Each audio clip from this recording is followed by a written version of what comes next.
Hey guys, Ramsey here. Welcome to another video. Today we have a early impression video on a house called Argos. Now, this is a newer niche house, if you will. They're actually based in Texas, where I'm at, and they're a house that I sort of instantly wanted to hate because of their tactics. Their tactics are very sending out free bottles to the usual suspects, which I don't even have to say names. You know who they are. But interestingly enough, one of my subscribers reached out to the guy that owns this brand and said, hey, Ramsey's never smelled any of your fragrances. Can you send him a couple? And he sent me the whole sample set. So again, having a sample set is not going to influence me one way or another. I think this is like 30 bucks or something, 40 bucks. But it was very kind of him anyways to send me the sample set. And what ended up happening is one of the fragrances is called Adonis Awakens, which is what we're going to be talking about today. And you can see old Adonis sitting there, laying down dead, actually, being kissed back to life by Aphrodite. I'll read you the story here in a second. But I have a buddy who I haven't heard from in a long time in FragCom, so wherever you are, Shiva, I hope you are well. He used to join my live streams and Rich Mitch's live streams and stuff like that. Haven't seen him in a while, so like I said, I hope you're happy and safe and healthy wherever you are. And he sent me a sample of this stuff. So here it is, Adonis Awakens. I've been playing with this for a while. Anytime I get 2 samples of a fragrance, I figure, okay, I'm going to prioritize this, mostly so I can clear out space. That's really the main reason. But also, I figure if a second person sends it to me, then there maybe is a reason. And so Adonis Awakening came out in 2022. I'll read you the blurb. So this is a painting, by the way, from an artist called John Waterhouse, I believe his name is. And he was an English painter for embracing the pre-Raphaelite painting style and ancient Greek mythology subject matter we are discussing today. So, the story of Adonis is that, according to legend, Adonis, the Greek god of beauty, desire, and rebirth, which actually, if you look up Adonis, he was sort of supposed to be this immortal man. He was almost supposed to be considered like the ideal man, right? So when Guerlain puts out L'Homme Ideal, the ideal man, think of Adonis. Adonis is like that guy. He's the guy that has everything. And, you know, his statues of him are in perfect tip-top body shape, right? The perfect traditional man, if you will, right? And so Adonis, the story goes, is that he tragically died while hunting. And Aphrodite, who is also known as Venus to the Romans, but Aphrodite rushes to his side, cutting herself on a thorn from a rose bush. She was coming in so fast, and the rose, a symbol of Aphrodite, created pure and white, was now a brilliant crimson shade of red, stained by her blood. A kiss from the goddess Aphrodite would awaken Adonis, hence Adonis Awakens. And thus the circle of life would continue. It says, this romantic scent is both opulent and timeless. Argos Adonis Awakens opens with bright bergamot, grapefruit, and pink peppercorn. It transitions beautifully into a bouquet of Bulgarian Rose, jasmine sambac, creamy vanilla, chestnut, juicy raspberry, base notes of Mysore sandalwood, cashmere wood, and rose absolute. Produce a strikingly provocative and alluring fragrance. Be remembered, undeniably Argos. That's the blurb on the website. Okay, and they come with these little samples, which I must admit, I like the Eye of Horus touch there. I sort of like the bottles have this beautiful painted glass thing on the front. Anyways, the prices are a little high though. 100 mils is $275, and 30 mils is 165 bucks. So they're not cheap by any stretch of the imagination. The other thing I wish that this guy did, I forgot the name of the person who owns this. Christian Petrovich is his name. Christian Petrovich.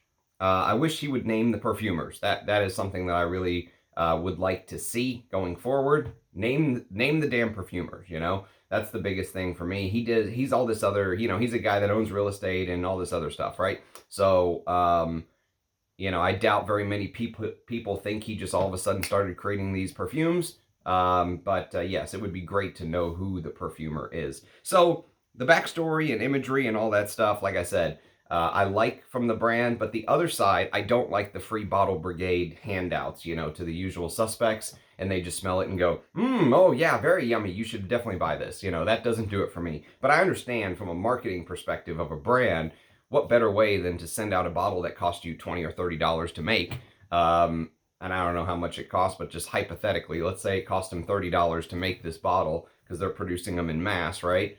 And economies of scale comes into play and all that stuff. You're sending out a bottle that costs you almost nothing, and you're getting this feedback, right, from the community. So that's one of the reasons I started this channel, was I was tired of the bullshit in FragCom. And so Adonis Awakening, I have to tell you, upon first encountering the scent, when you first spray, when it hits your skin for the first time, it opens up extremely sweet. Very, very sweet. Almost like disgustingly sweet. I don't like it. I don't even want it on my skin sweet, okay? Now, this is one of the reasons why I think you cannot judge a book by its cover. You have to let it sit on your skin, because even though this fragrance is technically a sweet fragrance all the way through that dry down, the really disgusting sort of extra, I'll call it extra sweetness, you know, it opens up basically the way that I would describe it. They say it opens up with citruses. And technically, I think that's correct. I mean, there is bergamot and grapefruit, but the grapefruit literally feels like this pink grapefruit that you know, just imagine getting grapefruit, taking a bite of it, and realizing it needs a bunch of sugar. And so you dump sugar on it, and you just put way too much sugar. You know, let's say the opening from the sugar container was larger than you thought, and you just dumped a whole bunch of sugar on there, and you figured, screw it, and ate it, right? It has this metric ton of sugar on top of the grapefruit. And to me, that feels very juvenile, and it feels very sweet, and it feels not my thing, okay? I do not like that. Absolutely don't like it. And so it's funny because that extremely sweet opening, I think, is a selling point for a lot of people. They're like, oh, the opening is so fantastic. And I'm the exact opposite. I'm like, man, this opening is god-awful. It's very generic, sweet smelling to me. Yes, you get a little bit of the bergamot. Yes, you get a little bit of that rosy pink pepper. Yes, you get that grapefruit. The grapefruit, that sweet grapefruit, does kind of last into the dried. By the way, I've got a 30-minute fresh spray here, and I've got like a 7-hour dry down here. I've been wearing it as my scent of the day today. It is 12 degrees here in Texas. It's the first time all year. It's it's Sunday, January the 14th. Tomorrow's MLK Day, so I'm actually off of work. And so, you know, it's the first day here in Texas that I've had to drip the faucets so it doesn't freeze. So that's just how it goes sometimes in Texas. It was like 60, 70 degrees a couple days ago. Now it's 12. And so I figured, what better time when I'm sitting at home, basically stuck in the house because it's going to freeze, than to knock out one of these early impression videos, which is something, I don't know if I would really want to wear this out and about, you know, just because of that extreme juvenile sweetness, okay? Now, but I don't hate the scent all the way through. It does transition, right? So what ends up happening is that extremely sweetness, actually, if you listed notes by strength, sweet would probably be #1 in my opinion. But if you'll also see that what ends up happening is this sort of sugary vanillic raspberry starts to take over. So when you first spray, this fragrance, by the way, is known as a rose fragrance. So I think part of the opening that maybe throws some people off is I don't get very much rose in the opening. A little bit of that rosiness from the pink peppercorn, but to be quite frank, more of this sort of generic sweet fruitiness is really what comes through in the opening. And that sweet fruitiness, they say, is raspberry. Now, to me, it just feels like a little bit of like a nondescript fruitiness. So basically what it feels like to me is if you told me there's this fruit blend of pomegranate and strawberry and pineapple and raspberry and apple and all of this stuff blended together, right, into this fruit puree, and then you dump that metric ton of sugar on top with a little bit of the grapefruit and a little bit of bergamot, that is kind of the opening, okay? Very juvenile sweet. And if you just said it's like a fruit cocktail thing, maybe throw a cherry in, since that's like the new fruit du jour. Everyone wants cherry in their damn perfume all of a sudden. It just smells like a fruit cocktail to me. Is raspberry a part of it? Yes. Is this like an out-and-out raspberry note? No, I don't think it is. I don't think it's as defined, right? There's other fruit notes that just seem to kind of merge into this, blend into it, if you will. And I think it's about 10 to 15 minutes in, maybe 20, where the rose really begins to awaken, begins to awaken in this scent. And it's like being woken up from a deep dream. I mean, it really is. It comes to the scent very slowly. And I don't know if that's purposeful or not. I don't know if I'm just being way too literal with the metaphors, but it's this big, deep, candied, honey, fruity rose. That's Bulgarian rose. And here, I pulled out the Russian Adam, the Aris Ladore blotters, because we are going to dip it in the actual Bulgarian Rose Otto that he sent me. I've got just a little bit left here. This is a Bulgarian Rose fragrance, and I just wanted to put a little bit on there just so you guys could see. Comparing it to, of course it won't, well, you can kind of see it there at the tip, but yes, this is pure Bulgarian Rose Otto, and once that rose really starts to take over, that fruity, honey, candied rose, and by the way, I should mention, they do not try to hide that synthetic nature of the rose in this fragrance. It is a huge, they almost like embrace it, you know what I mean? It's like something that could be a weakness, they just embrace it to the point where it turns into a strength. And it's almost like the fragrance, that big synthetic candied rose, just imagine it being dipped in sugar water and left to harden, right? And so the petals, instead of being soft and you can kind of feel the velvety texture of each rose petal, it just hardens and it becomes hard from the sugar coating around it. Kind of like the coating around a candy apple, right? And it just blooms into this giant rose bouquet, I guess you could call it. That at first, if you bought this fragrance for a rose fragrance, like I said, the first 15 to 20 minutes, you'll probably be like, what the hell? Because, you know, there's a little bit of a floral aspect to it, but that just generic designer, ultra sweet, nondescript fruit puree, maybe cherry, maybe pomegranate, maybe apple, all of that things I said earlier, maybe pineapple juice, maybe blended with the weird smelling sweet grapefruit. You're like, where's the rose? But it does. It awakens in the scent. It really does. And basically what ends up happening is that rose note, 15, 20 minutes in, let's say 30 minutes in, you stop being pissed, especially if you are a rose lover, because that sweet generic fruitiness goes away. And when that rose awakens, it is strong and it is overpowering almost. And you have to be, well, here's what I would say. Being 100% honest with you guys, like I said, most people love the opening. I hate it. I struggled with the opening a lot. Actually, earlier Ramsey, maybe less diplomatic Ramsey, would have said shit opening, despise the opening, something you would smell in a Xerjoff or something like that. I really dislike the opening. But the most enjoyable part of the fragrance for me, I think, is when that rose bouquet really hits its stride and that beautiful dark red rose bouquet takes over. And now, the thing about me is that I've been converted to a rose lover over the years. Actually, I've told this story before, but I bought a mini of this fragrance, Lyric Man by Amouage, which is one of my favorite roses to wear.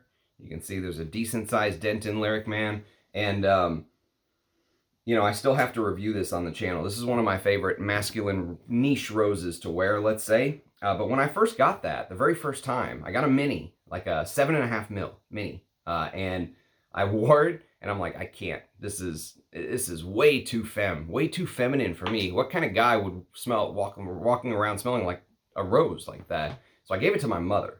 And then as the years went by, I kept thinking about the damn fragrance, and I was like, you know what? I got to go back to it. And I went back to it, absolutely fell in love with Lyric Man. I think it's one of the best niche rose fragrances money can buy, especially if you can get one of the older bottles with the name on the collar right here, instead of being down here on the front. I don't know about trusting Amouage's reformulations as of late, but if there is even a reform, who knows? I've never smelled the new one, but I always go for the older Amouages just out of sort of just memory. And so I gave it to my mother, and then I came back to it and bought it. And so if you're a guy who struggles with rose, where I'm going with this is this Bulgarian Rose Otto, which I put in here, that honey deep candied red rose, and that bouquet of roses. It's not just one rose. I mean, we're talking about a whole bouquet of roses, huge rose that ends up blooming on your skin. And I don't see it as femme, personally. It doesn't bother me anymore. Maybe Ramsey of 7 or 8 years ago would have seen it as femme. But Ramsey today, I don't struggle with the rose. I like it, okay? And if you're a guy that struggles with it, though, this is one I think you really have to sample. Because from here on out, from let's say 30 minutes to 45 minutes on and onward, the rose really does feel to dominate the scent. It really takes over. And if you look closely at the painting by John, what's his name? John William Waterhouse, okay? John William Waterhouse. If you look at the painting, you'll notice that there's more than just red roses there. There's pink roses, there's white flowers down below right there. And so it's a whole field of flowers that Adonis falls into. And recreating that, there is a sort of, you'll see there's all these different types of florals, and he's being kissed back to life, right? And Jasmine Sambac is the other floral that mixes with the rose. So even though everyone focuses on that rose note, and it's definitely the note to focus on as the fragrance gets past that disgusting sweet opening to me, the rose sort of mixes with the Jasmine Sambac. And what's interesting is this is the type of Jasmine Sambac that is fresh and green and piercing and almost the masculine type, this freshness to the fragrance. And it's funny because many guys see jasmine and they inherently think white femme floral, I'm out, right? Jasmine's not for me. But the reality of the situation is if you look at something like India alone, there's something like 80 different varieties of jasmine there, 80. And each type smells a little bit different. And I've been lucky enough to smell a couple of them, thanks to Russian Adam again. But, you know, Jasmine grandiflorum is the more femme type. Jasmine Sambac is actually the more masculine type. It doesn't have as much of that honey indolic, you know, white floral you associate with vintage women's fragrances. I always think grandiflorum, grandma, right? But I actually really love Jasmine grandiflorum when it's used a certain way. I like the honey indolic side, but the Jasmine Sambac I think is my favorite type of jasmine that is used in mass marketing fragrances, let's say. And that's the type of Jasmine Sambac that is used here. And the jasmine isn't as indolic and soft and, you know, textured white florals and honey-like. It's really more fresh and piercing and stronger. And it's funny because if you look at old masculine fragrances that I love in the bouquet, you'll see a lot of jasmine listed. Many times back in the day, they didn't go into as much detail as they do today, but many times if you go back to some of those old masculine scents where there's a jasmine in the bouquet, it's Jasmine Sambac for masculine fragrances. And that's what's used here. And so the Jasmine Sambac adds a little bit of freshness. The other thing which adds freshness, which I would probably talk about at the end, but I think it works better discussing here because there's a cashmere wood note. Many people think they see the name cashmere wood and they think it's a wood. Cashmere wood is a nickname for cashmeran. Cashmeran to me has more of like a fresh laundered vibe. So like imagine Bounty imagine like Bounty dryer sheets, right? There's a little bit of that fresh laundry feeling to cashmeran, but it also feels like maybe cashmere, like a little bit of a sweater feeling, right? And so there's a little bit of that freshness mixing with the freshness of the Jasmine Sambac. And the floral arrangement just sort of sits on top of this generic woody note to me. They say, this is one of my other beefs with the House of Argos, to be completely transparent. If you look at the note listing, here's the official note listing, by the way. The official note listing is bergamot, grapefruit, pink pepper in the top, middle, Bulgarian Rose, Jasmine Sambac, raspberry, and vanilla, with a base of Mysore sandalwood, cashmere wood, and rose absolute. Now, it's the Mysore sandalwood that really gets me, because at 200, well, first of all, it's 20, this was released in 2022. India heavily regulates how much Mysore sandalwood now leaves the country because it was basically farmed almost to the point of extinction by these big houses. And so, you know, again, it's one type of sandalwood. There's a lot of different types of sandalwood out there. There's New Zealand sandalwood, Australian sandalwood, Indonesian sandalwood. I mean, the list goes on and on and on and on. And each sandalwood smells different. So Mysore sandalwood being used in a perfume like this gets my antennas up. It instantly raises my question mark, you know, in the front of my head. It raises a question mark in the front of my head. Do I think there's real Mysore sandalwood in here? No. Could there be a drop or two? Anything's possible. My guess is that they're trying to say this smells like a Mysore Sandalwood Accord. And that's a trick that these houses play. Many newcomers come to the scene. They see a note. They think it must be real. How could they put something there that's not real? Well, they can't. That's just the way it goes. There's no real regulation on that, because they can say, well, we created an accord that smells like Mysore Sandalwood. Sorry, that's what we think. But to me, this doesn't smell like Mysore Sandalwood. It just smells like a generic woodiness. And that's kind of what that floral bouquet and that, grapefruit, that sweetened grapefruit and all this stuff sits on top of. This just generic woodiness, which is a bit, it's a bit generic for a $275 fragrance for 100 mils. I don't think it smells like Mysore. Like I said, I think it has this generic woodiness, but the generic woodiness mixed with the cashmeran in the base, along with the Rose Absolute, which Rose Absolute is usually, when you have an Absolute, it's usually heavier. So usually you'll see Absolutes as being like darker and stuff like that. And so the Rose Absolute in the base really kind of amplifies the Rose Accord. So you have Rose in the mid, Rose in the base. And the woodiness, that generic woodiness I was talking about earlier, just kind of has like this magnifying effect on the florals to me. It just sort of trumpets them, right? It allows them to kind of shine because they're sitting on this sort of generic woody base. And the wild card in this fragrance, which is actually not listed in the note listing here, but I could completely get it, is chestnut. And there's a chestnut note according to Parfumo on here. And there's a couple people I've seen discussing this chestnut accord. And there definitely is something to the chestnut. But don't forget, sweet. Okay, the sweetness from that top, the first 15-20 minutes definitely dies down, but it never truly goes away. And so if you've ever been to Cabela's, and I just use Cabela's because there's one 15 minutes from my house that I love going to, but Cabela's sells these nuts, and they sell different type of nuts, pistachios, almonds, sometimes they'll have chestnuts, and they'll be dipped in some sort of like brown sugar. If you've ever seen those nuts that sit inside that warming machine, and when you get them out and they're warm, but they're sort of sweet because they're dipped in that brown sugar mixture, whatever they put on top of the nuts. And you've tasted those. Just imagine a chestnut that is more than just sort of the nutty, creamy, starchy feel of chestnut. It also has that outer shell of sweetness, right? That's the best way I can describe it, because the fragrance is sweet, sweet, sweet. Which, again, normally you would think I would hate this fragrance. And part of me does, just like part of me hates the brand for being an influencer brand. But on the other side, part of me kind of likes it. I think the logo is cool. For an ultra sweet fragrance, I think it could be executed much worse. It's not as bad as, the Xerjoff Symphonium or something like that, which just smells like one of those chocolate oranges, right? It's not executed that bad. It's not Xerjoff level bad on the sweetness, I'll put it that way. But it is very, very sweet. And interestingly enough, some say that chestnut smells like sperm. I don't know if that's true or not. I never would have thought that on my own. But I will tell you that maybe Adonis just got a little excited when Aphrodite kissed him. Maybe that's part of the whole story that they were going for. I don't know. But I will say, I like the imageries. I like sort of the ideas of the fragrance.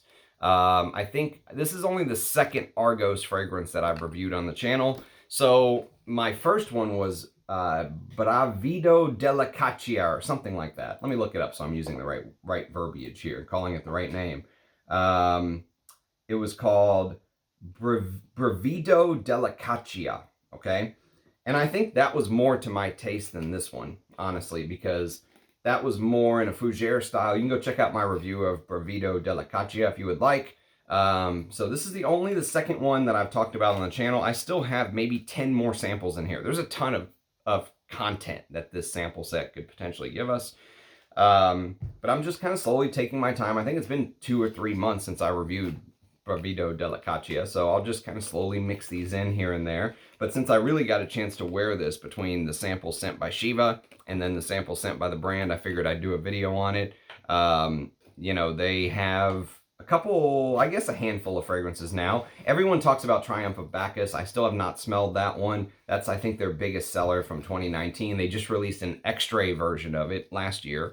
So that's, I'm sure, something you guys are looking forward to, my thoughts on Triumph of Bacchus. But yeah, it's a house that, you know, it falls, I don't know. I mean, it's a modern niche house. So like for me, if I was gonna wear a masculine rose, I would wear something like this. This is Acteur by Azzara from the late 80s. I love stuff like this, or even Lyric Man. So for me, I mean, would I buy a bottle of Adonis Awakens? No, no way would I buy a bottle of this. Am I glad I got to smell it? Yeah, I kind of am. I mean, I'm glad I got a chance to smell it and do a video for you guys. And I actually, once it gets past that top, I enjoy the rose bouquet feeling. Even though it's ultra synthetic, they just own it, you know? They're just like, this is what it is, and this is what we are, and here, and I kind of like that, you know? So, interesting. I mean, probably this may wear better on a more than a 12, you know, hotter than a 12-degree day, although I'm not outside, so it, you know, I'm inside, it probably doesn't change the scent much, but, yeah, I mean, I would love to get you guys' feedback on the house, the brand. If you had a chance to smell Adonis Awakens, let me know. Let me know what your thoughts are on the pricing, the house, the not listing the perfumer, all that stuff. Love hearing your feedback. Love the back and forth. With me being off today, probably be pumping out some videos, so I appreciate everyone watching and commenting and all the stuff you guys do to make this channel what it is. So appreciate everyone's support as always. Cheers, guys, and I'll catch you next time. Bye-bye.